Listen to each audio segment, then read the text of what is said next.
Mari kita sekarang membuka Alkitab kita dari 1 Petrus pasal yang kelima. Kita melanjutkan eksposisi kita dari 1 Petrus. Hari ini kita membaca pasal yang kelima, ayat yang pertama hingga ayat yang keempat. Saya akan bacakan bagi saudara sekalian, 1 Petrus pasal yang kelima, ayat yang pertama hingga ayat yang keempat.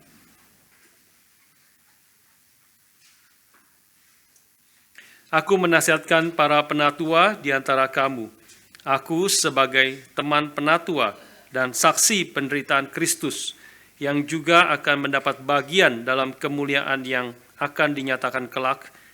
Gembalakanlah kawanan domba Allah yang ada padamu. Janganlah dengan paksa, tetapi dengan sukarela sesuai dengan kehendak Allah. Dan jangan karena mau mencari keuntungan, tetapi dengan pengabdian diri. Janganlah kamu berbuat seolah-olah kamu mau memerintah atas mereka yang dipercayakan kepadamu, tetapi hendaklah kamu menjadi teladan bagi kawanan domba itu. Maka kamu, apabila Gembala Agung datang, kamu akan menerima mahkota kemuliaan yang tidak dapat layu. Mari kita berdoa sekali lagi, mohon pimpinan Tuhan.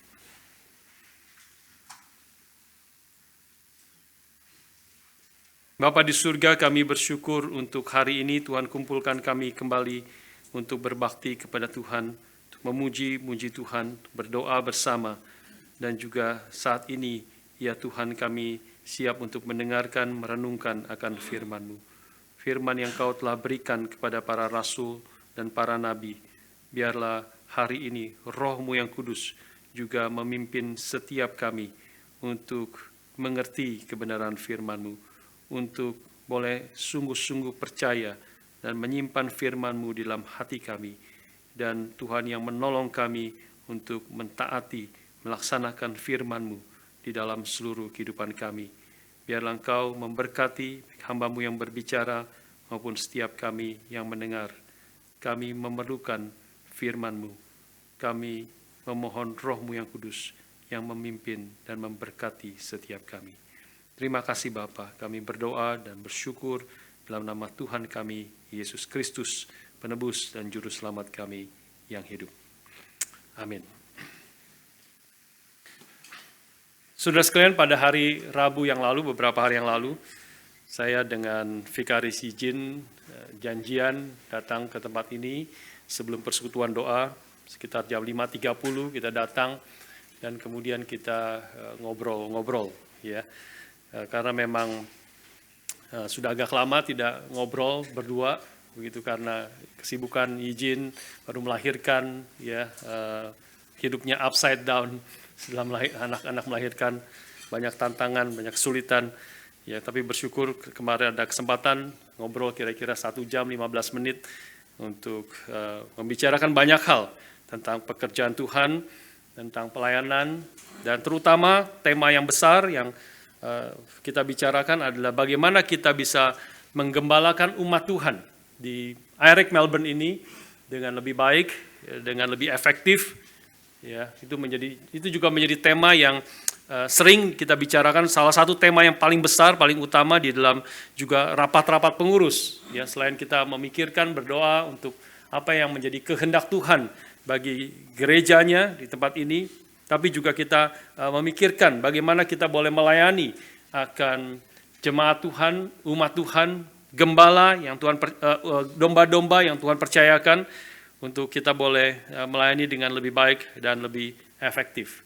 Ini juga tema-tema yang kita bahas, kita melakukan pembinaan, kita melakukan persiapan dan sebagainya, khususnya OSG Leaders atau KTB, pemimpin-pemimpin KTB. OSG itu adalah Organic Small Group, seperti KTB, ya, organik sifatnya, bersifat organisme hidup, ya. Small group bentuknya kecil. Ini adalah atau seperti KTB yang kita adakan, lebih dikenal saudara-saudara sekalian. Itu kita mempersiapkan bahan-bahan dan kita kumpulkan sekitar tahun lalu 7 kali pertemuan OSG Leaders dengan juga wakil-wakilnya, juga dengan tujuan yang sama. ya, termasuk juga persiapan guru sekolah minggu yang kita lakukan. Seluruhnya tema besarnya adalah sama, bagaimana kita boleh melayani, boleh mendidik, boleh mengasihi, boleh membangun umat Tuhan dengan lebih baik dan lebih efektif sesuai dengan kehendak Tuhan, untuk menyenangkan Tuhan, untuk memuliakan Tuhan, dan sekaligus untuk kebaikan daripada kita semua umat Tuhan. Nah, saudara sekalian, hari ini kita membahas tentang, kalau saudara tadi baca, ini adalah secara khusus Petrus berbicara kepada para penatua. Ya, aku menasihatkan para penatua di antara kamu, gembalakanlah kawanan domba Allah yang ada padamu. Tetapi seperti tadi saya sebutkan, bukan hanya saya dengan Vikaris Yijin yang adalah hamba Tuhan yang melayani secara penuh waktu di sini, tetapi juga sebenarnya para pengurus, ada dua penatua di sini, ya, ada penatua Paul Tirta, penatua William Kwe, yang juga bagian daripada pengurus kita bersama-sama, dan juga pemimpin-pemimpin OSG, guru sekolah minggu dan sebagainya, dan pemimpin-pemimpin yang lain yang mengajar. Itu adalah kita bisa, firman Tuhan hari ini juga secara turunannya boleh menjadi bagian daripada kehidupan kita, menjadi perintah dan menjadi prinsip-prinsip yang penting yang diajarkan, meskipun secara khusus kepada penatua, tetapi prinsip yang digambarkan di sini berlaku juga secara umum kepada pemimpin-pemimpin di dalam gereja ini, di dalam berbagai konteks yang berbeda-beda, termasuk sebenarnya orang tua. Orang tua in some sense adalah juga seperti gembala daripada keluarga saudara, anak-anak saudara. Dan bagi kita sekalian, saudara-saudara yang lain yang dipimpin, saudara mungkin tidak ada di dalam posisi sebagai pemimpin, penting juga untuk kita boleh mengerti apa yang Petrus ajarkan di sini. Sudah berbagai prinsip yang kita belajar, dan secara khusus di sini Petrus bicara kepada para penatua, para pemimpin gereja. Bagi saudara yang dipimpin juga sangat penting untuk mengerti mengapa pemimpin-pemimpin saudara melakukan apa yang mereka lakukan. Apa yang menjadi motivasi dan tujuan daripada pemimpin itu melakukan semua. Apa yang menjadi pergumulan-pergumulan yang dihadapi. Saudara juga boleh mengerti dan turut berbagian dan mendoakan bersama-sama. Seperti juga Ibrani pasal 13 ayat 17 misalnya, mengatakan satu kalimat, ini khususnya kepada seluruh jemaat, mengatakan, taatilah pemimpin-pemimpinmu dan tunduklah kepada mereka, sebab mereka berjaga-jaga atas jiwamu sebagai orang-orang yang harus bertanggung jawab atasnya. Dengan jalan itu mereka akan melakukannya dengan gembira, bukan dengan keluh kesah, sebab hal itu tidak akan membawa keuntungan bagimu. Nanti ada bagian dalam Petrus juga yang tadi kita baca, prinsip yang pertama nanti kita belajar juga berkaitan dengan saudara tidak ingin pemimpin saudara bekerja dengan penuh keluh kesah, ya. Saudara tidak ingin susah, beban berat, terpaksa, ya, penuh dengan keluh kesah. Itu tidak akan membawa keuntungan bagimu. Ya, saudara juga ingin dengan support, berjuang bersama-sama, ingin pemimpin-pemimpinmu juga melayani dengan sukacita, melayani dengan penuh kerelaan, melayani dengan penuh kesungguhan. Dan itu menjadi bagian bagaimana kita juga sebagai seluruh umat Tuhan boleh berbagian di dalam hal-hal ini. Saudara sekalian, sebelum kita masuk ke dalam 3 prinsip, ya, tentang atau kita melihat nanti 3 kontras, ya, belajar dari bagaimana jiwa pemimpin itu, bagaimana prinsip pelayanan daripada pemimpin-pemimpin di gereja Tuhan. Saya ajak kita lihat terlebih dahulu beberapa istilah dan konteks yang penting sebelum ketika Petrus menggambarkan akan bagian ini. Ya, ada 3 hal yang kita boleh lihat konteks dan beberapa istilah yang penting. Yang istilah yang pertama yang saudara perlu mengerti adalah istilah penatua. Penatua. Petrus mengatakan di sini, aku menasihatkan para penatua, elders, di antara kamu, aku juga sebagai teman penatua. Dia juga adalah teman penatua. Ya, dia juga adalah co-elders, fellow elders daripada orang-orang yang menerima akan surat ini, para penatua ini. Penatua itu adalah juga di dalam istilah yang lain adalah gembala. Kalau saudara bacakan ayat yang kedua, gembalakanlah kawanan domba. Ya, gembala itu artinya adalah pendeta, pastor. Ya, pastor. Kalau pastor itu adalah bahasa Latin yang berarti gembala. Ya, gembala pendeta, atau pendeta. Meskipun di konteks di dalam Australia mungkin istilah pastor itu mungkin lebih general. Ya, mungkin lebih tepat dimengerti di dalam bahasa Indonesia sebagai gembala. Karena biasanya kalau istilah pendeta itu biasanya dikaitkan dengan ordained pastor yang sudah ditabiskan. Ya, tetapi semua orang yang melayani sebagai pimpinan di dalam berbagai bentuknya, mengembalakan jemaat kecil besar dan sebagainya, boleh disebut sebagai pastor sebenarnya, ya, sebagai pastor atau gembala. Dan di sini Petrus mengatakan dia termasuk adalah kaum gembala ini atau penatua, ya.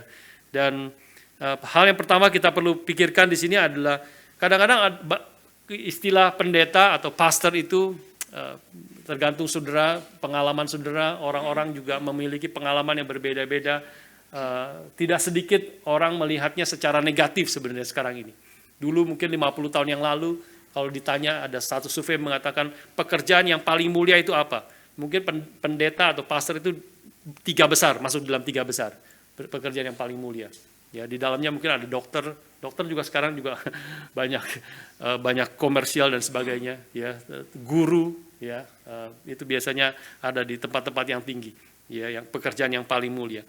Tetapi sekarang mungkin turun, nggak tahu nomor berapa, ya, karena banyak pendeta-pendeta yang juga tidak beres. Banyak yang rusak, banyak yang hidupnya untuk uang, banyak yang jatuh di dalam dosa, dan sebagainya. Sehingga nama pendeta itu juga kadang-kadang berkesan negatif. Juga tidak sedikit orang yang tidak tahu apa itu pendeta. Kadang-kadang saya ketemu orang yang baru dan sebagainya, dan biasa kalau orang ketemu kita tanya, what do you do? Gitu kan, ya, what do you do? Dan saya katakan, I'm a pastor. Mereka kayak mengkernyitkan dahi dan pastor. Are you making pasta? Dia bilang, making pasta. Pasta. Bahasa Australia, pastor jadi pasta, ya. Summer jadi sama, ya. Sama festival. Water jadi wata, ya. Saya suka ledekan saya kalau wata itu kalau Indonesia tuh kita belajar kungfu, wata, gitu. Can I have a water? Ya, saudara sekalian, kadang-kadang orang bingung, ya. Kadang-kadang bingung, maksudnya apa? Pastor itu apa? Mereka sebagian orang tidak pernah dengar akan hal itu. Mungkin perlu kalau lain kali ditanya, saya apa pekerjaan kamu? Pekerjaan saya mungkin menggembalakan kawanan domba. Tambah bingung lagi. Kamu farmer, ya. Kamu farmer. Dan sebagainya. Itulah pendeta, ya, penatua yang termasuk boleh juga disebut sebagai pendeta, dan Petrus juga termasuk, ya. Seperti saya juga adalah di dalam sistem gereja kita GRI ada yang disebut sebagai penatua awam. Nah, penatua awam itu Pak Paul, Pak William itu penatua awam, ya. Dan di dalamnya kita rekan penatua, saya juga penatua, tapi kita disebutnya sebagai penatua pendeta supaya agak dibedakan sedikit begitu. Tapi sama-sama penatua. Kita ada WA group para penatua. Ya, penatua dan penatua GRI, dan itu adalah semuanya laki-laki yang Tuhan percayakan menjadi pemimpin daripada bukan hanya gereja lokal, tetapi juga gereja secara keseluruhan dan juga secara sinode. Itu adalah para penatua yang menjadi pemimpin di gereja Tuhan. Hal yang kedua, saudara sekalian, yang kita boleh perhatikan di sini. Yang kita boleh perhatikan di sini adalah para penatua ini adalah para gembala ini adalah gembala juga disebut sebagai penilik jemaat. Nah, ini sesuatu yang kehilangan nggak tahu di omit, dan saya waktu selidiki memang sebagian manuskrip tua itu tidak ada kata penilik jemaat. Ayat yang pertama di situ di dalam bahasa NIV-nya saya bacakan. NIV, ESV mirip sekali. NIV mengatakan, to the elders among you I appeal as a fellow elder, a witness of Christ's suffering, and one who also will share in the glory to be revealed. Ayat yang kedua, be shepherds of God's flock, that is under your care, serving as overseers. Nah, itu kehilangan. Di omit tidak ada di dalam, karena memang sebagian manuskrip tidak ada. Indonesianya mengatakan, gembalakanlah kawanan domba Allah yang ada padamu. NIV, ESV mengatakan sebagai seorang penilik jemaat, overseers.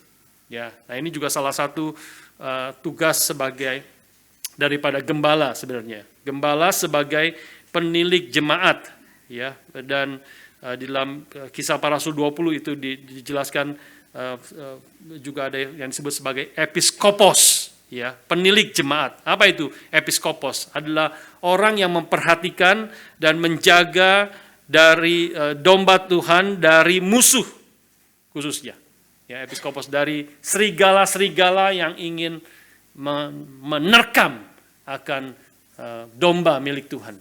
Serigala atau ada serigala yang berbulu domba yang masuk menjadi bagian di dalam seperti bagian daripada umat Tuhan, tetapi dia mengacaukan dan merusak dan menipu dan melakukan segala sesuatu yang merusak akan umat Tuhan. Ini menjadi sesuatu yang juga tugas daripada penatua dan para pemimpin jemaat to some extent menjaga akan umat Tuhan dari serigala-serigala yang seperti demikian, memperhatikan dan menjaga dari musuh. Dan di dalam konteks ini saya mau menyebutkan satu hal yang mungkin beberapa tahun yang lalu itu pernah kita bahas bahkan, tetapi saya mulai sadar bahwa sampai sekarang masih hidup satu pengajaran yang berpengaruh dan terus bekerja dengan giat di tengah-tengah kita, di tengah-tengah kota Melbourne ini, bukan hanya di antara para mahasiswa, tetapi juga saya mendengar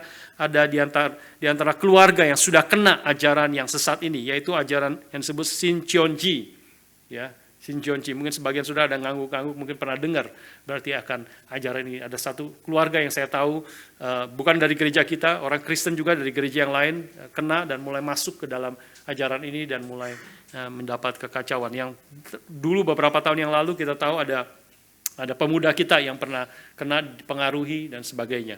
Ya, ini adalah satu gerakan ajaran yang merupakan ajaran yang sesat, merupakan serigala berbulu domba.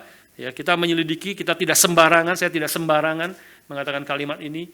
Tapi kalau sudah nanti boleh menyelidiki sendiri, Shincheonji ini adalah satu ajaran yang didirikan oleh Lee Man-hee yang menganggap dirinya adalah gembala yang dijanjikan di dalam Alkitab. Ya, dia menganggap ada nubuatan tentang gembala yang di dalam Alkitab, itulah dia yang dijanjikan oleh Tuhan, itulah dia. Dan dia diberikan panggilan khusus bahwa hanya dia yang bisa menjelaskan berita rahasia dari kitab Wahyu. Jadi dia seringkali berbicara tentang kitab Wahyu, langit dan bumi yang baru, dan tidak ada orang yang bisa menjelaskan dengan tepat, hanya Lee Man-hee yang bisa menjelaskan dengan tepat. Nah, itu menjadi sesuatu, klaim-klaim seperti demikian itu pasti menjadi sesuatu, salah satu hal yang sudah mulai langsung hati-hati tentang hal itu. Ya, dan salah satu yang trademarknya daripada ajaran ini adalah mereka begitu sekretif, begitu rahasia. Ya, kalau saudara tanya, dia selalu mendekati orang Kristen. Dia bukan memberitakan Injil kepada orang yang bukan Kristen. Dia hanya mencari orang Kristen. Jadi ini memang adalah serigala yang mau makan domba-dombanya, domba-domba milik Tuhan. Ya, dia hanya mencari orang-orang Kristen yang mau belajar firman Tuhan, orang Kristen yang punya kerinduan untuk mengerti firman Tuhan lebih dalam. Dan dia kalau ditanya, kalau sudah tanya, dia sudah mulai deketi dan kita mulai tanya, kamu dari mana? Kamu dari mana?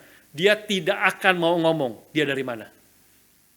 Ya, dia hanya akan bilang, saya cuma mau sharing firman Tuhan, kita mau belajar firman Tuhan. Tapi firman Tuhan yang sesat, yang dari pikiran mereka, yang menurut tafsiran mereka sendiri, yang terlepas dari sejarah gereja. Dan hanya karena klaimnya itu, karena hanya dia, Lee Man-hee ini, yang bisa menerjemahkan atau mengerti khususnya di dalam kitab Wahyu. Dan saudara akan terus ditarik sampai satu saat sudah masuk ke dalam, dia baru bongkar. Kami Shincheonji, kamu sudah terlambat, sudah masuk di dalam, sudah mereka tahu kamu tidak akan keluar lagi. Dan mereka sangat aktif, sangat intens, ya, satu demi satu mereka akan perhatikan, mereka kelihatan sangat baik sekali, ya, dan mereka akan menghabiskan waktu, spend begitu banyak waktu memperhatikan saudara dan sebagainya. Dan saudara akan pelan-pelan ditarik, orang-orang yang didekati itu akan ditarik pelan-pelan. Saudara tidak boleh kasih tahu kepada teman-temanmu, apalagi kepada pendetamu, karena ini semua orang Kristen, mereka tahu. Jangan pernah ngomong kepada pendetamu tentang apa yang kamu lakukan. Ya, karena itu jadi kalau saudara langsung seperti itu, jangan kasih tahu teman-temanmu, jangan kasih tahu keluargamu, jangan kasih tahu pendetamu, saudara langsung tahu ini pasti salah. Apapun itu, ajaran apapun itu, kalau dia bersifat sekretif, karena firman Tuhan mengatakan kamu harus menjadi terang dunia, kamu adalah garam dunia, kamu harus bersinar terang di tengah-tengah dunia ini. Kita adalah anak-anak terang yang hidup dalam terang, bukan di dalam kegelapan.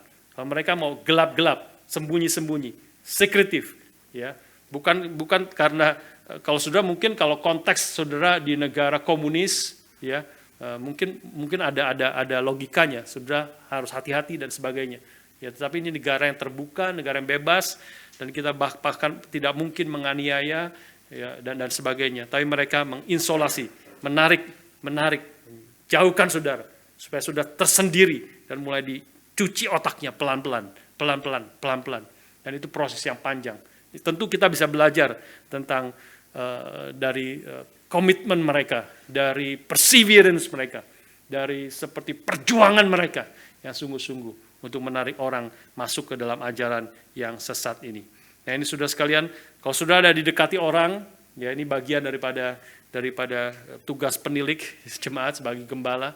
Saudara didekati orang dengan cara-cara seperti demikian, meskipun saudara belum tahu dia dari gereja mana, ya, tapi kalau saudara langsung tanya, dia tidak mau jawab, dan dari mana, dan sudah mulai pelan-pelan ditarik, jangan kasih tahu teman-temanmu, jangan kasih tahu saudaramu, jangan dikasih tahu teman-teman gerejamu, jangan kasih tahu pendetamu, sudah langsung berhenti, ya, dan itu pasti sudah sesuatu yang sesat, dan sesuatu yang membawa kita jauh dari Tuhan. Gembala sebagai penilik jemaat, ya. Jadi ini salah satu tugas yang penting juga kita boleh perhatikan. Yang ketiga, saudara sekalian, sekarang kita mulai masuk ke dalam 1 Petrus 5 ini, kita melihat sekarang konteksnya. Konteks pasal yang kelima di dalam kaitannya dengan pasal yang keempat. Ini juga satu kata yang hilang di dalam Indonesia. NIV juga di sini hilang khususnya, ya, di omit, padahal dalam bahasa Grikanya, bahasa asli perjanjian baru, itu ada kata therefore, ada kata so, di dalam ayat yang kelima itu mulai kata therefore, atau ESV pakai kata so, ya, itu berarti kata yang penting, yang mengkaitkan dengan ayat sebelumnya, dengan ayat selanjutnya, ya. Karena itu, aku menasihatkan kamu para penatua di antara kamu. Aku sebagai teman penatua dan saksi penderitaan Kristus yang juga akan mendapatkan bagian dalam kemuliaan yang akan dinyatakan kelak, gembalakanlah kawanan domba yang ada padamu. Jadi kata so, therefore, depan itu menjadi kaitan dengan konteks sebelumnya. Kita sebelumnya sudah membahas beberapa minggu, dan kalau minggu lalu kita membahas, kita melihat ada nyala api siksaan yang akan datang kepada umat Tuhan sebagai ujian, ya, ayat yang ke-12, 4 ayat yang ke-12. Saudara-saudara yang kekasih, janganlah kamu heran akan nyala api siksaan yang datang kepadamu sebagai ujian. Ini adalah penderitaan yang akan tiba kepada umat Tuhan yang akan memurnikan iman kita. Dan kita minggu lalu kita sudah membahas, kita diperintahkan, didorong, encourage untuk kita boleh bersukacita di dalam penderitaan itu.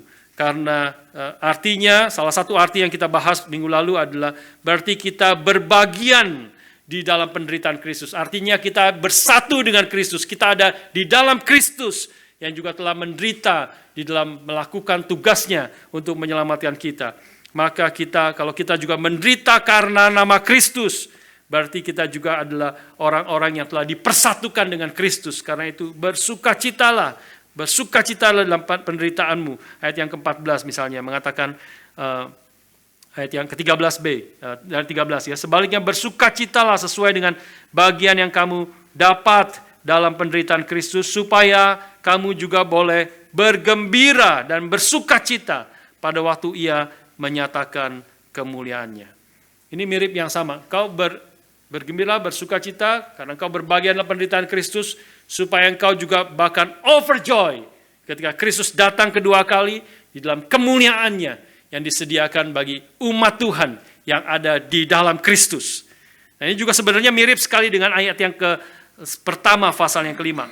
Ketika Petrus mengatakan di sini bahwa aku sebagai rekan penatua, ya, sebagai teman penatua dan saksi penderitaan Kristus yang juga akan mendapat bagian dalam kemuliaan yang akan dinyatakan kelak. Jadi artinya apa di sini? Petrus mau mengatakan bahwa dia sebagai penatua dan juga kepada rekan-rekan penatua yang sekarang dia berbicara kepada mereka, juga kita adalah bagian daripada umat Tuhan. Ya, kita adalah bagian daripada umat Tuhan yang turut menderita bersama-sama dengan Kristus, dan juga dan hal itu menyatakan bahwa kita adalah milik Tuhan, kita ada di dalam Kristus, dan juga ada janji Tuhan, ada penghiburan Tuhan. Kalau kita ada di dalam Kristus, kalau kita menderita karena nama Kristus, maka engkau patut bersukacita karenanya. Karena apa? Karena nanti ketika Kristus datang kedua kali, salah satu poinnya, kita akan berbagian di dalam kemuliaannya. Kalau kita telah berbagian di dalam penderitaannya, kita berbagian di dalam kematiannya, maka kita juga pasti akan berbagian di dalam kemuliaannya. Karena itu bersukacitalah bersama-sama dengan Tuhan, bersama-sama dengan umat Tuhan. Nah, saudara sekalian, saudara melihat di sini bahwa Petrus jadi menggambarkan ketika dia berbicara tentang secara khusus kepada para penatua, termasuk dia mau mengatakan dia adalah bagian daripada gereja Tuhan, umat Tuhan bersama-sama. Yang mau taat, hidup dalam kehendak Tuhan, mengalami kesulitan bersama-sama, diuji bersama-sama, dan kemudian kita akan berbagian di dalam kemuliaan daripada Tuhan. Dan Petrus menjalankan apa yang dia perintahkan ini kepada yang dia perintahkan kepada para penatua. Misalnya di dalam ayat yang ketiga tadi kita baca, janganlah kamu berbuat seolah-olah kamu mau memerintah atas mereka yang dipercayakan kepadamu, tetapi hendaklah kamu menjadi teladan bagi kawanan domba itu. Dia juga menjadi teladan. Dan ketika dia mengatakan bahwa dia adalah saksi daripada penderitaan Kristus, ayat yang pertama, bukan hanya berarti, saya percaya di sini bukan hanya berarti dia hidup bersama waktu Kristus hidup, dia melihat bagaimana Kristus hidup, bagaimana Kristus dianiaya, bagaimana Kristus dipaku di atas kayu salib, bagaimana Kristus menderita. Bukan hanya berbicara dia menjadi saksi, dia menyaksikan penderitaan Kristus, tapi juga bisa berarti bahwa melalui hidupnya, melalui perkataannya, aku menjadi saksi Kristus. Aku bersaksi demi Kristus. Aku mengalami bersama-sama dengan umat Tuhan yang lain penderitaan daripada Kristus. Dia memimpin umat Tuhan di dalam nyala api yang memurnikan akan umat Tuhan. Nah, ini yang kita boleh lihat bersama-sama beberapa hal kaitan dengan pasal yang sebelumnya, pasal yang keempat. Ini adalah sesuatu yang waktu saya pikir di sini, renungkan di sini, ini juga sesuatu yang sebenarnya menjadi pergumulan saya pada waktu saya mau masuk sekolah teologi ya. Sebenarnya mungkin sebagian pernah tahu juga akan hal ini, bagaimana menjadi ketika Petrus mengatakan dia menjadi saksi penderitaan Kristus, dia menjadi pemimpin yang memimpin jemaat untuk menderita bersama-sama dengan Kristus. Ya, maka itulah yang menjadi ketakutan, pergumulan pada waktu saya bergumul mau masuk sekolah teologi ya, tahun 92-93 ya, sampai 1,5 tahun saya menggumuli memikirkan akan hal ini. Salah satunya yang ditakutkan yaitu sebagai pemimpin berarti saya harus memimpin jemaat, menjadi orang pertama yang memimpin jemaat masuk ke dalam penderitaan, ya, masuk ke dalam ujian, masuk menerima nyala api siksaan di dalam bahasa Indonesia ayat yang ke-12 tadi kita baca. Ini menjadi sesuatu yang menakutkan sebenarnya, ya. Kalau mengikuti, kalau ada lihat orang dulu, kita ikut mungkin masih itu lebih mendingan seperti itu. Natur saya juga sebenarnya lebih sebagai pengikut. Naturnya lebih sebagai pengikut. Mengikuti, kalau ada yang memimpin, ya kita ikutlah. Ya, ada yang menderita terlebih dahulu, ya kita boleh ikut. Mungkin tidak yang paling menderita, tapi ikut berbagian sedikit. Begitu. Tapi itulah yang menjadi kesulitan. Kalau menjadi hamba Tuhan, jadi gembala, menjadi penatua, maka itu harusnya menjadi orang yang pertama-tama memimpin jemaat masuk ke dalam, salah satunya adalah masuk ke dalam penderitaan, penyucian, pemurnian iman yang Tuhan kerjakan bagi seluruh umat Tuhan. Tetapi yang di depan adalah gembala, yang di depan adalah para penatua. Tapi melalui seluruh pergumulan ini saya makin sadar, waktu mempersiapkan ini juga semakin diingatkan sekali lagi bahwa sebenarnya kita selamanya adalah seorang pengikut. Kita selamanya adalah seorang pengikut. Ya, siapapun dia, pendeta, gembala, bahkan ketua sinode, bahkan pendiri GRI, pendeta Stephen Tong, semuanya kita adalah, pada esensinya kita adalah pengikut Kristus. Ya, Kristus adalah gembala agung jiwa kita. Dia yang pertama terlebih dahulu. Dia yang meneladani kita. Dia yang memberi teladan kepada kita. Dia yang memimpin kita. Dia yang datang dari surga ke dalam dunia. Dan dia memimpin umatnya untuk boleh mengikut dia. Ikutlah aku. Dan aku akan menjadikan kamu penjala manusia. Ikutlah aku. Barang siapa mau mengikut aku, dia harus menyangkal diri, memikul salib, dan mengikut aku. Dan dia meneladani hidup. Dia sendiri memikul salib. Dia sendiri mati. Dia sendiri kemudian dipermuliakan. Karena itu panggilan kita adalah pertama-tama semua kita, termasuk penatua, termasuk pemimpin OSG, dan sebagainya, selamanya adalah kita pengikut Kristus. Dan ini sebenarnya syarat yang paling dasar untuk kita boleh menjadi pemimpin yang baik, pemimpin yang berkenan kepada Tuhan. Kita harus sadar bahwa kita semua pertama-tama adalah pengikut Kristus. Dan kita bukanlah pemilik jemaat, kita bukanlah pemimpin yang paling utama. Kita semuanya adalah pengikut daripada Kristus. Dan penatua, pemimpin-pemimpin adalah memimpin, mengarahkan, membawa jemaat untuk mengikut Kristus dan hidup di dalam kehendaknya. Mari kita sekarang melihat di dalam beberapa prinsip, 3 hal yang Petrus ajarkan di dalam bagian ini. 3 prinsip atau 3 kontras di dalam jiwa seorang pemimpin. Yang pertama, saudara sekalian, seorang pemimpin bukanlah memimpin dengan terpaksa, tetapi dengan rela. Ya, ayat yang kedua di situ. Gembalakanlah kawanan domba Allah yang ada padamu, jangan dengan paksa, tetapi dengan sukarela. Nah, saya tidak begitu senang dengan istilah sukarela, karena bisa disalah mengerti sukarela. Sukarela itu jadi bisa dimengerti, ya semaunya saya, ya saya serelanya saya, ya sukarela, sesukarelanya.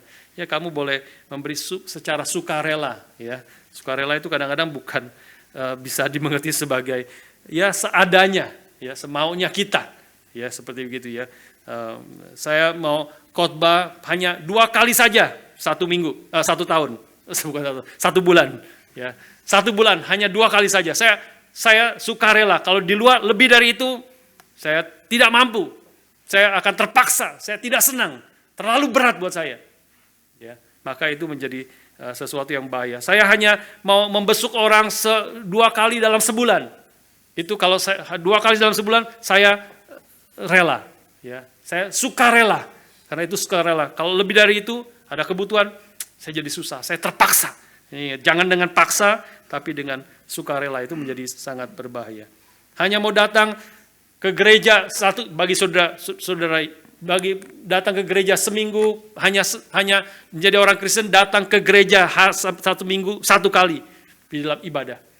Sudah, itu saja. Kalau itu saya sukarela, saya senang, saya melakukan itu. Tapi di luar itu, kalau saya suruh pelayanan, saya suruh mengerjakan hal-hal yang lain, suruh berbagian, ya, itu menjadi terpaksa.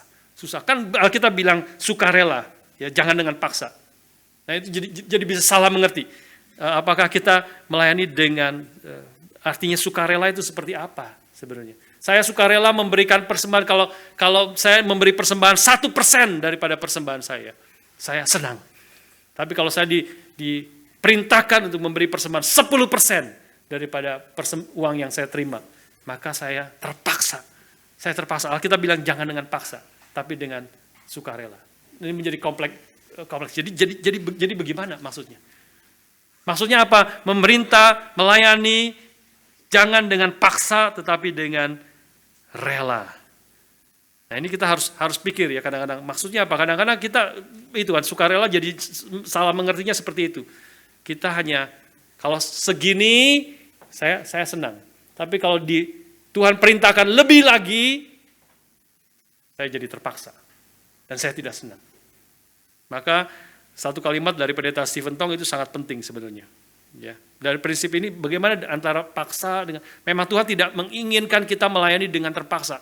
Saudara tidak ingin orang melayani dengan terpaksa. Ya. Melayani sih. Main piano, saya tidak bilang yang main piano terpaksa ya, tidak. Ini contoh-contoh semua ya. Main piano harus tiap minggu. Saya nggak senang, tapi saya nggak ada yang main, saya terpaksa main. Ya. Saudara, kalau saya khotbah sini di depan sini, itu saya terpaksa khotbah. Ya. Terpaksa khotbah. Sudah akan tahu, saya hatinya tidak di sini, ya, tidak sungguh-sungguh memberitakan firman, ya. Tapi tidak ada lagi yang mau memberitakan firman, tidak ada lagi yang bisa memberitakan firman menurut pikiran saya misalnya. Lalu saya berkhotbah, saya harus berkhotbah, terpaksa berkhotbah, terpaksa melayani, terpaksa melakukan segala sesuatu. Ya, maka itu menjadi sangat tidak baik, ya, sangat baik. Jangan dengan paksa, tapi dengan rela. Jadi bagaimana? Pak Tom mengatakan kita harus belajar memaksa diri untuk rela. Memaksa diri untuk rela dan rela untuk memaksa diri. Maksudnya apa itu? Saudara perlu pikir panjang itu. Maksudnya apa? Rela memaksa diri untuk rela. Ya, jadi artinya kita tahu itu firman Tuhan. Kadang-kadang kita tidak rela, kadang-kadang kita memang berat. Ya, ada pelayan-pelayan saya tidak selalu ingin berkhotbah di sini. Tidak selalu. Ya, saya tahu Tuhan panggil saya menjadi hamba Tuhan, pendeta, gembala. Salah satu bagian penting berkhotbah, memberitakan firman Tuhan. Banyak waktu senang. Banyak waktu dengan senang hati, dengan bersyukur kepada Tuhan, memberitakan firman. Tetapi ada waktu-waktu yang dikerjakan dengan berat hati. Ya, macam-macam alasannya, ya, macam-macam dari mungkin kesibukan, tidak ada waktu, tidak persiapan, banyak pikiran, banyak urusan di rumah dan sebagainya. Bagaimana harus berkhotbah? Terus bagaimana? Bagaimana di dalam keadaan itu? Itu juga mungkin di dalam konteks saudara pelayanan-pelayanan yang lain. Ya, saudara harus memimpin KTB, memimpin OSG. Sudah tidak siap. Ya, saudara harus memperhatikan orang di OSG itu, harus mendidik, mengasihi, mendengar orang. Saudara ingin didengar, sekarang saudara sedang bergumul berat, banyak kesulitan. Tapi saudara harus memperhatikan orang. Saudara perlunya diperhatikan, inginnya diperhatikan. Tapi saudara perlu mengasihi orang, memperhatikan orang. Bagaimana? Maka di sini kita perlu belajar, ya, saudara sekalian, perlu belajar mengerti kalau ini adalah kehendak Tuhan, ini yang Tuhan kehendaki, yang Tuhan sudah percayakan kepada kita. Maka kita ada waktu-waktu kita minta pertolongan Tuhan, minta kekuatan Tuhan, memaksa diri untuk rela. Dan kemudian kita pertama-tama mungkin rela dulu, rela untuk memaksa diri, rela dipaksa, ya, rela dipaksa oleh Tuhan pertama-tama, oleh kehendak Tuhan. Sadar ini perintah Tuhan, kehendak Tuhan. Maka kita minta Tuhan, pertolongan Tuhan, kekuatan Tuhan supaya aku rela melayani, willing, ya, not NIV memakai istilah not because you have to, not because you must, but because you are willing to do it. Ingin melakukan itu, rela melakukan itu. Saya rasa salah satu, atau bukan salah satu ya, puncak untuk mengerti pergumulan ini adalah kembali kepada Tuhan, kembali kepada Kristus. Melihat Dia yang adalah pencipta segala sesuatu, Allah pencipta segala sesuatu, Dia rela mengirim anaknya yang tunggal. Dia rela, Dia willing. Ya, Tuhan tidak pernah melakukan itu semua hal yang berat, bahkan sampai anaknya tunggal harus mati di atas kayu salib. Tidak pernah melakukannya dengan terpaksa. Tidak pernah, tidak ada yang memaksa Dia. Tetapi muncul dari kerelaan hatinya, muncul dari hati yang mengasihi, yang besar, kasih yang berlimpah-limpah. Bapa rela mengirim anaknya yang tunggal.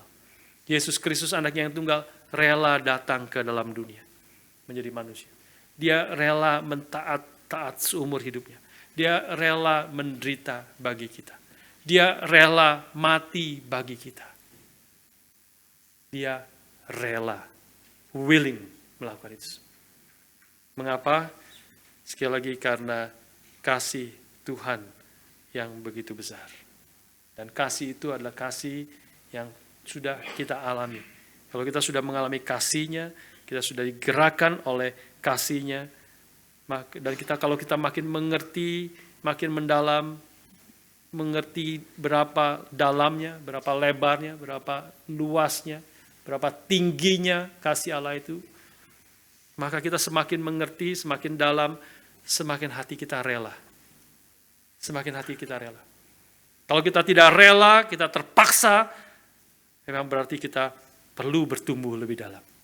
Perlu kembali kepada firman. Perlu mengenal Tuhan. Perlu berdoa, minta Tuhan. Supaya kita memiliki hati yang rela. Bukan dengan terpaksa kita melayani, tapi dengan hati yang rela. Happy pastors make happy church and glorifying to God. Yeah. Happy leaders make happy congregation, happy members. Yeah. Ketika engkau rela artinya kita senang, sukacita. Yeah.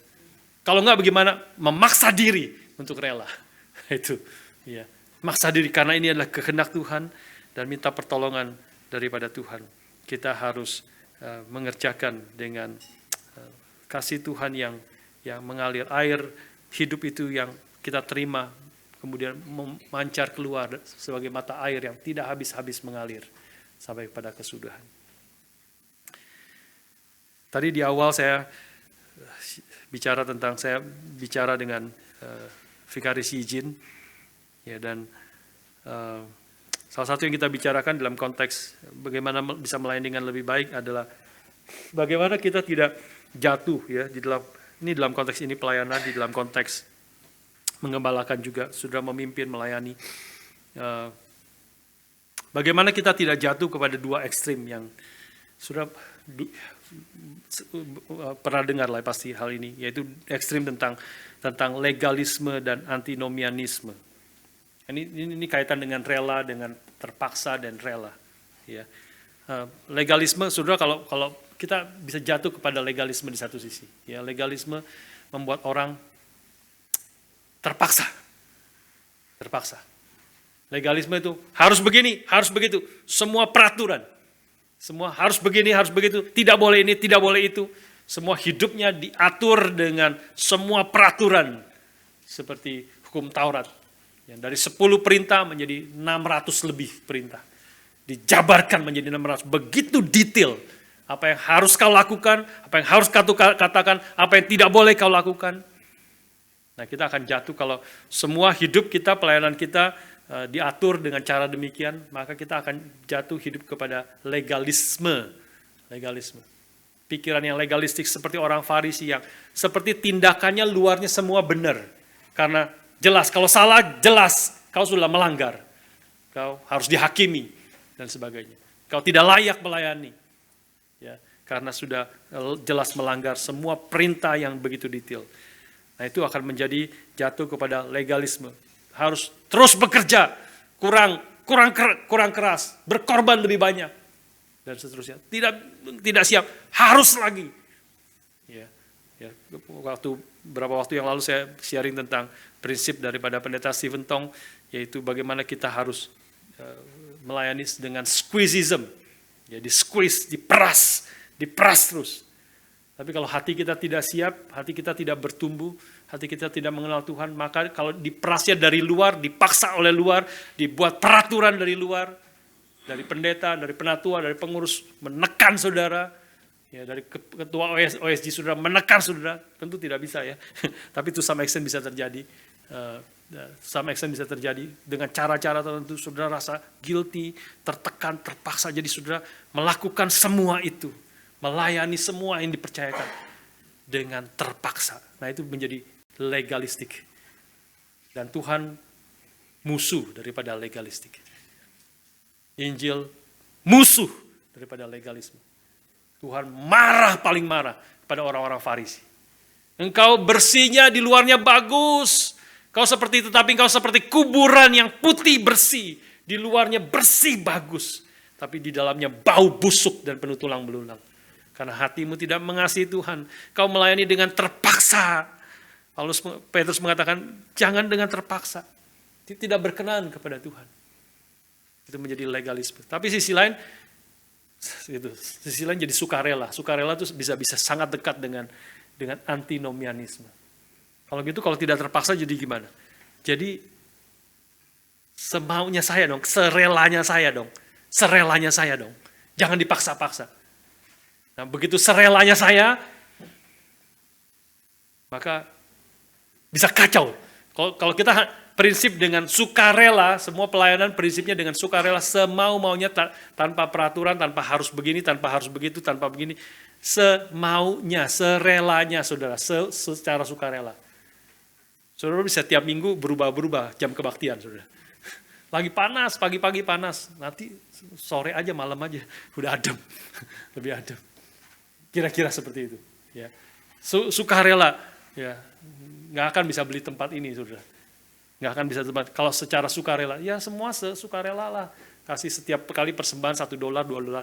Saya relanya segitu, $1, $2 setiap $5, $10 setiap minggu saya kasih persembahan. Saya relanya main piano sebulan, setahun 2 kali saja. Saya baru rela gitu. Ya, saya berkhotbahnya ya kalau saya lagi seneng berkhotbah. Bisa langsung kacau. Antinomianisme. Jadi percaya karena Tuhan sudah menyelamatkan, sekali selamat tetap selamat, maka saya bisa hidup semau saya.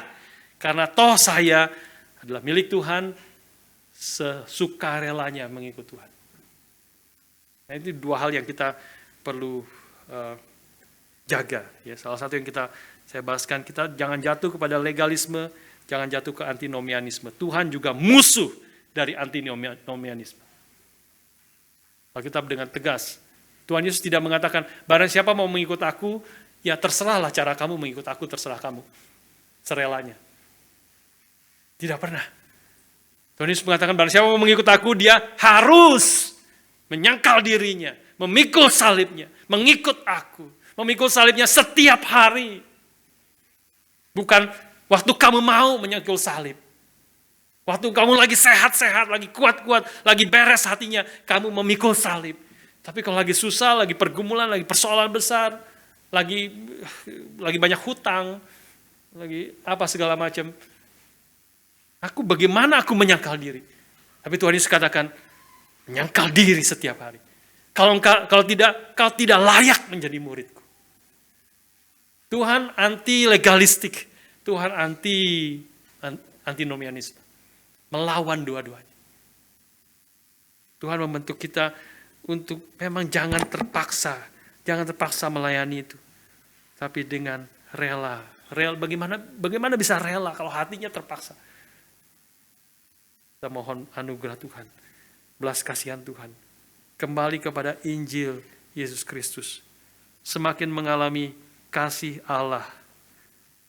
Semakin mengalami kasih Allah, semakin mengerti Tuhan adalah yang berharga, lebih berharga dari segala sesuatu, bahkan lebih berharga daripada hidupku. Kadang-kadang saya katakan, saya katakan, mari kita mempersembahkan tubuh kita sebagai persembahan yang hidup, yang kudus, dan yang berkenan kepada Tuhan. Pasti semua setuju, orang-orang Kristen. Karena itu firman Tuhan kok. Ya, Roma 12 ayat 1. Persembahkanlah tubuhmu kepada Tuhan. Sebagai persembahan yang hidup, yang kudus, dan yang berkenan kepada Tuhan. Tuhan mau. Semua setuju kalau berhenti sampai di situ. Tapi waktu bilang, apa artinya mempersembahkan tubuh? Waktu mulai pikir, apa artinya mempersembahkan tubuh kita? Kalau tubuh kita dipersembahkan berarti seluruh waktu kita, seluruh hidup kita, seluruh tenaga kita, seluruh apa yang kita miliki, berarti kita persembahkan kepada Tuhan. Berarti kalau Tuhan bilang, berikan anakmu kepadaku, persembahkan anakmu kepadaku, maka harusnya kita taat. Itu artinya mempersembahkan. Itulah yang ditaati Abraham ketika Tuhan perintahkan persembahkan anakmu satu-satunya yang kau kasihi. Maka dia mempersembahkan Ishak anaknya. Dan Tim Keller mengatakan satu kalimat yang baik. Bahwa ketika Abraham sudah siap dengan rela, dia rela mempersembahkan anaknya. Satu-satunya itu yang dia kasih. Dia rela mempersembahkan itu. Tuhan menahan dia. Karena memang Tuhan hanya sedang menguji Abraham. Apakah sungguh-sungguh dia rela memberikan yang terbaik kepada Tuhan. Maka Tim Keller mengatakan kalimat yang sangat baik. Tuhan mengatakan kepada Abraham, Abraham, melalui malaikatnya, jangan kau apa-apakan anak itu. Abraham sudah siap mengangkat pisaunya, siap menyembelih Ishak anaknya itu. Jangan kau apa-apakan anak itu. Karena aku tahu sekarang bahwa engkau mengasihi aku. Karena engkau tidak segan-segan menyerahkan anakmu kepadaku. Itulah buktinya. Dinyatakan secara nyata apa yang dilakukan oleh Abraham. Lalu Tim Keller melihat itu dari sudut pandang Injil. Kita seharusnya sekarang melihat salib di bukit yang berbeda dari Bukit Moria, Gunung Muria, di Bukit Golgota. Anak Allah yang tunggal, satu-satunya, yang terkasih, yang sempurna. Dia dipaku di atas kayu salib. Hari itu tidak ada malaikat Tuhan yang menahan paku menancap di tangan Kristus. Menancap di pakunya, di kakinya. Tidak ada malaikat yang menghentikan. Sampai Kristus harus mati, betul-betul mati di atas kayu salib. Maka kita bisa berkata kepada Tuhan, Tuhan, aku tahu Engkau mengasihi aku. Aku tahu Engkau sungguh-sungguh mengasihi aku. Karena Engkau tidak menyayangkan anakmu sendiri. Karena Engkau rela menyerahkan anakmu bagi aku. Untuk menyelamatkan aku. Injil sekali lagi menjawab. Ya, Injil menjawab akan kesalahan terpaksa, kesalahan sukarela, antinomianisme, ya, dengan serelanya. Nah itu menjadi kembali kepada Injil, mengerti kasih Tuhan yang menggerakkan kita, sehingga kita terus mau maju. Kita tidak cepat puas diri, kita mau mengerjakan apa yang Tuhan kehendaki dengan rela. Dengan kekuatan yang Tuhan berikan. Anugerah yang Tuhan berikan. Menyadari juga dalam kesulitan tantangan kita boleh bersuka cita di dalam kehendak Tuhan. Kedua, saudara sekalian, dengan cepat 2 dan 3. Kita akan melihat prinsip yang kedua. Kontras yang kedua, bukan mencari keuntungan, tapi dengan pengabdian diri. Ya. Jangan karena mau mencari keuntungan, tetapi dengan pengabdian diri. Kontras yang kedua. Secara khusus tentu ini bicara kepada saya dan Yijin yang mendapat gaji, ya. Keuntungan ini bicara tentang keuntungan materi terutama, ya, keuntungan uang. NIV mengatakan not greedy for money but eager to serve, ya, mencari keuntungan secara uang.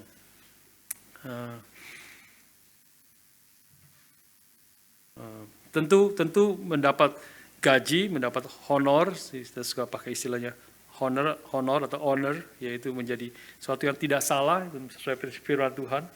Tetapi kalau motivasi pelayanannya karena uang, dan kemudian memanfaatkan, menggunakan jemaat sebagai alat untuk memperkaya diri, seperti gembala-gembala Israel, Yesaya pasal 34, saya membacakan bagi saudara satu bagian Yesaya 34,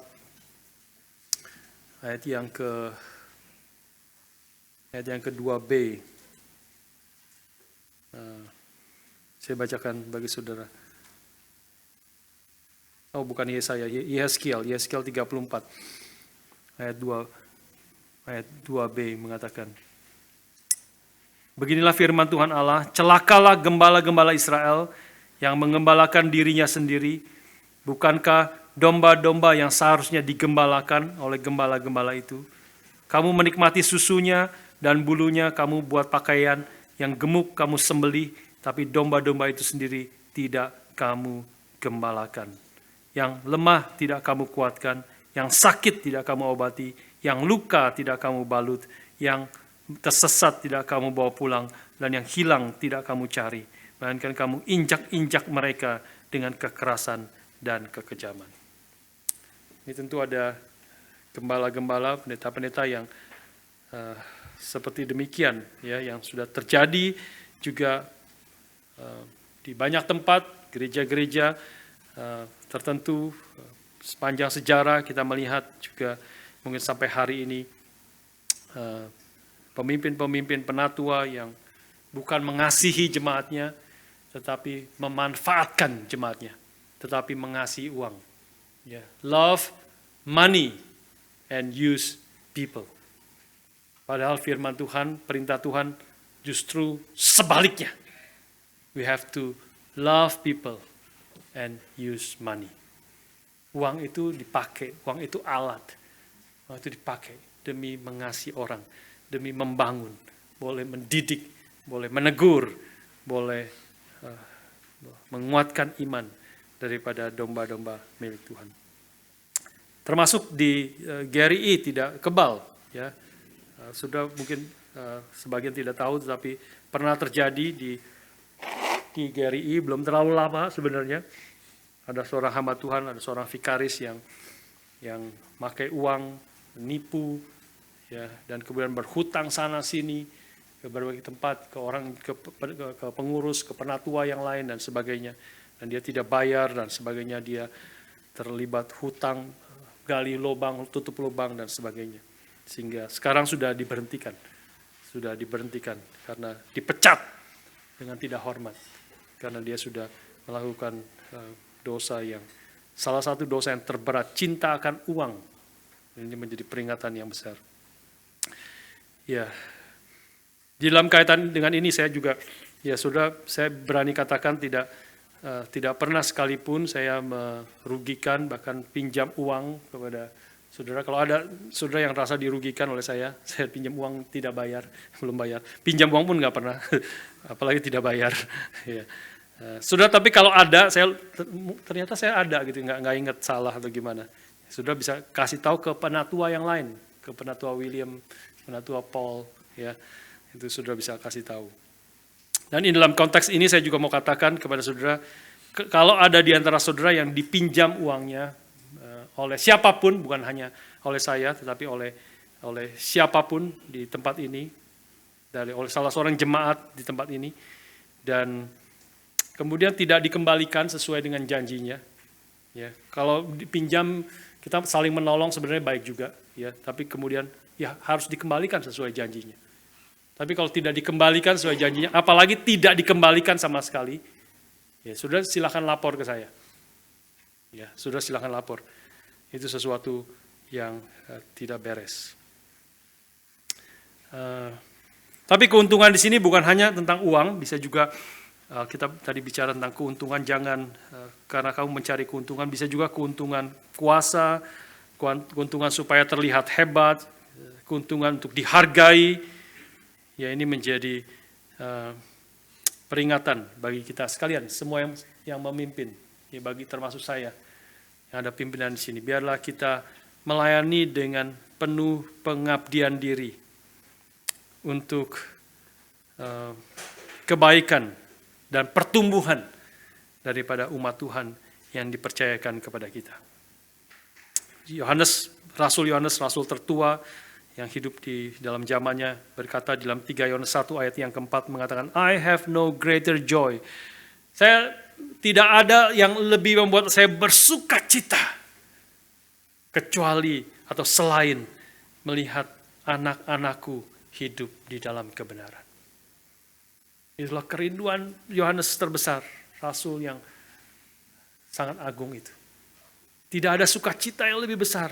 Aku cuma mau satu saja dari umatku, dari umat gembala, jemaat Tuhan yang aku layani. Cuma satu yang aku rindukan, aku doakan. Yang membawa sukacita terbesar dalam hatiku. Yaitu ketika anak-anakku, gereja Tuhan, domba-domba milik Tuhan, hidup dalam kebenaran. Itu membawa, biarlah itu menjadi motivasi kita semua yang melayani. Penatua, pengurus, ketua OSG, guru sekolah minggu, orang tua, dalam kelompok yang berbeda-beda, kita ada, Tuhan percayakan, gembala, domba-domba, Tuhan percayakan kepada kita. Biarlah kerinduan kita yang terbesar, mereka hidup dalam kebenaran. Mereka hidup saling mengasihi, itu bagian yang lain juga, mengasihi. Kalau mereka saling mengasihi, love one another. Love one another. Itu yang Tuhan inginkan bagi kita. Terakhir, kontras yang terakhir. Bukan memerintah, tetapi menjadi teladan. Ya. Jangan kamu, ayat ketiga, janganlah kamu berbuat seolah-olah kamu mau memerintah atas mereka yang dipercayakan kepadamu, tapi hendaklah kamu menjadi teladan bagi kawanan domba itu. Ini ayat yang mirip sekali, sangat mirip dengan apa yang Tuhan katakan dalam Markus pasal yang ke-10. Markus pasal yang ke-10. Ayat yang ke-42 sampai 45. Tuhan Yesus di sini berkata demikian. Kamu tahu bahwa mereka yang disebut pemerintah bangsa-bangsa memerintah rakyatnya dengan tangan besi, dan pembesar-pembesar menjalankan kuasanya dengan keras atas mereka. Tidaklah demikian di antara kamu.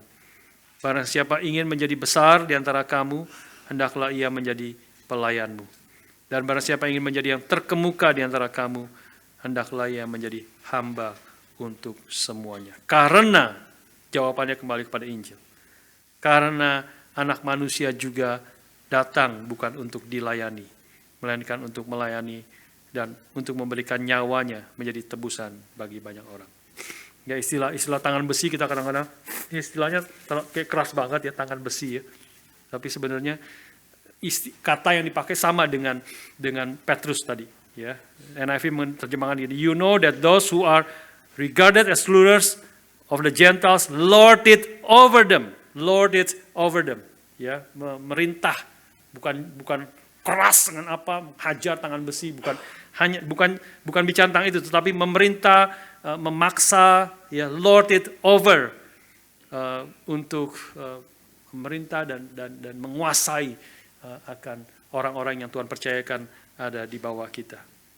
Ini adalah warning against pride, ya, peringatan terhadap kesombongan. Kalau sebelumnya, poin yang kedua tadi adalah peringatan terhadap keserakahan, greed. Yang pertama adalah peringatan terhadap laziness, ya, malas, tidak mau berjuang dan sebagainya. Ini adalah peringatan kepada melawan peringatan akan kesombongan. Kesombongan atau pride itu adalah tidak menyadari bahwa semua yang kita miliki, semua kesempatan, semua kekuatan, semua yang kita miliki, bahkan hidup kita sendiri itu berasal dari Tuhan.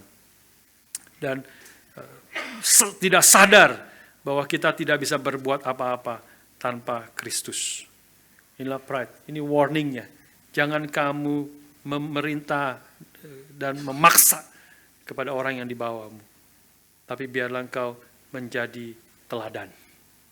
Artinya apa? Seperti tadi saya sebutkan ketika Petrus sendiri menjalani itu, ketika bahaya datang, ketika kesulitan tiba, maka Petrus terlebih dahulu berada di depan, memimpin umatnya, dan menjadi teladan, masuk ke dalam proses pengudusan, pengujian, pemurnian yang Tuhan inginkan bagi semua umat Tuhan. Biarlah kita menjadi orang-orang Kristen, khususnya para pemimpin hari ini, mengerti panggilan Tuhan ini. Kita tidak menjadi menguasai, memerintah, tapi menjadi teladan. Kita tidak mencari keuntungan dalam pelayanan, tetapi dengan penuh pengabdian diri. Dan kita melakukan semua itu bukan dengan terpaksa, tapi dengan rela. Dan ditutup ayat yang keempat dengan penghiburan dari Tuhan. Semua panggilan seperti berat sekali, tapi ada penghiburan yang sangat besar yang melampaui semua akan perintah yang tidak mudah itu. Maka kamu, ayat yang keempat, apabila gembala agung datang, dia adalah gembala agung itu. He is the chief shepherd, the great shepherd. Kamu akan menerima mahkota kemuliaan yang tidak dapat layu. Inilah sesuatu penghiburan yang Tuhan berikan bagi semua pemimpin-pemimpin yang melayani dengan penuh kerelaan, bukan mencari keuntungan, dengan menjadi teladan bagi umat Tuhan. Bahwa satu kali ketika Kristus datang, kita gembala agung itu datang, which is kita akan atau kita datang kepada dia, kita selesai, maka kita akan menerima mahkota kemuliaan yang tidak dapat layu. Dan ini jauh lebih berharga daripada segala pengorbanan kita. Tidak dapat dibandingkan dengan segala penderitaan dan kesulitan yang kita hadapi di dalam dunia ini. Suatu kali seorang pendeta sharing dengan pendeta lain dengan penuh kekecewaan, dengan sangat sedih. Karena pelayanannya berantakan, banyak konflik terjadi, banyak orang keluar dari gerejanya, dan dia bicara kepada pendeta itu, saya sudah berkorban begitu banyak, saya sudah berjuang dengan sekuat tenaga, tapi lihat apa yang terjadi. It's just not worth it, dia katakan. It's just not worth it. Tidak layak ya, tidak layak terjadi semua itu. Semua pengorbanan saya seperti sia-sia. Untuk apa itu semua? It's just not worth it, dia katakan. Maka saudara sekalian, di dalam kalimat yang singkat ini sebenarnya ada kebenaran yang dia tidak sadari. Ada kebenaran yang dia tidak sadari. Memang betul. Kalau engkau mencari pahala, kalau engkau mencari sukacita, berhenti di dalam dunia ini saja. Kalau engkau ingin mendapat keuntungan dan hasil, berhenti di dalam dunia ini saja, maka banyak hal pelayanan kita menjadi not worth it. Karena itu mata kita perlu memandang kepada kekekalan. Semua kita yang melayani di sini. Pertama kita melihat dorongan motivasinya karena kasih Tuhan di masa lalu. Salib Kristus. Dia telah mati bagi kita. Rela menyerahkan nyawanya. Dia telah mengasihi karena itu kita rela untuk mengasihi, melayani, berkorban. Tapi tidak berhenti sampai situ. Tuhan juga memberikan penghiburan bukan hanya di masa lalu tapi masa depan.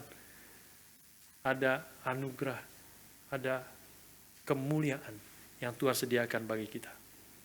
Ini poin yang sangat penting, melihat seluruh pelayanan kita, sekali lagi kita semua berkaitan dengan Tuhan, kehendaknya.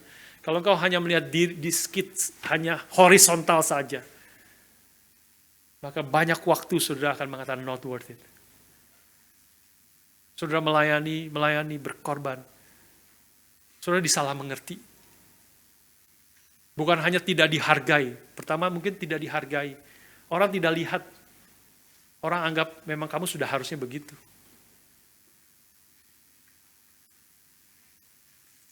Dan bahkan kau disalah mengerti, dituduh macam-macam. Salah mengerti motivasi. Aku melayani, nggak dibayar, nggak apa, aku mau melayani, bentur di dalam, aduh, susah. Udah deh, aku berhenti, tidak mau melayani lagi. Supaya tidak bentur, saya jaga-jaga aja, jaga-jaga. Jaga-jaga, tidak mau terlalu dekat. Dengan orang, dengan pendeta, apapun. Maka saudara tidak masuk ke dalam pembentukan yang Tuhan inginkan. Maka hari ini penutup, biarlah kita ingat semua pelayanan kita kerjakan, perlu ada eternity perspective. Melayani dengan perspektif eternal, perspektif kekekalan. Saudara melayani dengan mata memandang kepada Tuhan, sadar kasih Tuhan, sadar akan anugerah Tuhan yang begitu besar. Tapi sekaligus ada anugerah yang sangat besar yang Tuhan sediakan bagi kita. Ketika kita bertemu muka dengan gembala agung jiwa kita. Ketika gembala yang baik itu datang. Atau kita datang kepada dia waktu kita mati, selesai. Kita bertemu dengan gembala agung jiwa kita. Maka Tuhan akan katakan, hai hambaku yang baik dan setia. Berbagianlah dalam kebahagiaan Tuhanmu. Kita akan menerima kemuliaan. Berbagian dari kemuliaan. Kristus sendiri kemuliaannya dia share dengan kita. Bersama-sama dengan Kristus. Kita akan memerintah dengan dia selama-lamanya. Inilah sukacita kita. Inilah pengharapan kita. Harap pengertian ini mendorong kita melayani. Ketika sudah memandang melayani dengan cara demikian ya. Ini jadi pengalaman saya juga. Sudah memandang melayani dengan melihat ke belakang anugerah Tuhan, melihat ke depan kemuliaan yang Tuhan sediakan bagi kita.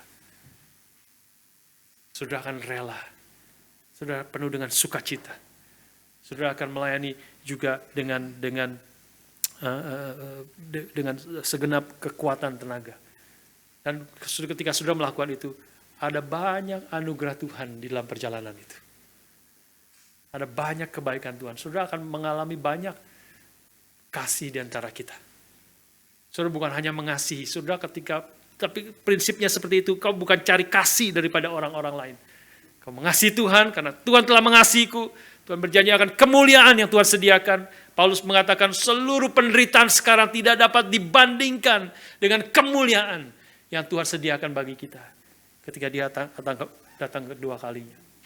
Ketika kita melakukan dengan cara demikian, ada banyak penghiburan, ada banyak sukacita, ada banyak kekuatan di dalam perjalanan itu. Kasih Tuhan kita akan alami dari teman-teman, dari saudara-saudara seiman. Ada penghiburan, ada kekuatan Tuhan melalui saudara-saudara kita. Kita mengalami anugerah Tuhan dari teman-teman, dari saudara-saudara seiman. Saudara akan alami itu. Tapi fokusnya kepada Tuhan. Fokusnya kepada salib. Fokusnya kepada masa depan. Dan apa yang Tuhan sudah kerjakan bagi kita. Dan itu akan memberi kekuatan bagi kita melayani satu dengan yang lain. Berjuang terus di tengah-tengah dunia ini. Marilah kita dengan cara demikian kita melayani Tuhan, dikuatkan dan hidup berjuang di tengah-tengah dunia ini, melakukan kehendak-Nya. Mari kita berdoa.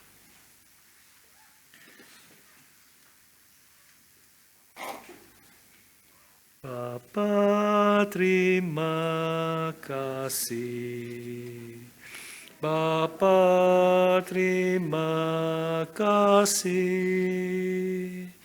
Bapa di dalam surga, puji terima kasih. Mari kita berdiri bersama-sama. Bapa, terima kasih. Bapa, terima kasih. Bapa di dalam surga, puji terima kasih. Tuhan berkati kami, Tuhan pimpinlah kami, semua firman yang sudah kami dengar, kami renungkan pada pagi hari ini. Kau meteraikan di dalam hati kami, sehingga kami menjadi umat-Mu, menjadi pemimpin-pemimpin dalam gereja ini, yang melayani dengan sepenuh hati kami, dengan penuh pengabdian diri, bukan mencari keuntungan. Kami dengan rela dan sukacita melayani Engkau. Dan tolong kami juga menjadi teladan, melakukan terlebih dahulu semua perintah Tuhan yang Tuhan kehendaki, dan membawa sebanyak mungkin orang-orang yang Tuhan percayakan kepada kami untuk masuk ke dalam rencana-Mu, hidup di dalam kehendak-Mu, dan mengalami pertolongan, anugerah, kekuatan, dan sukacita yang kami temukan di dalam Tuhan. Hari ini, saat ini, di dalam perjalanan kami, dan sukacita yang sempurna dan penuh, ketika kami bertemu muka dengan muka dengan Engkau. Terima kasih Tuhan, kasih-Mu yang begitu besar, untuk janji-Mu yang begitu benar. Dalam nama Tuhan kami Yesus Kristus, kami bersyukur, kami berdoa. Amin.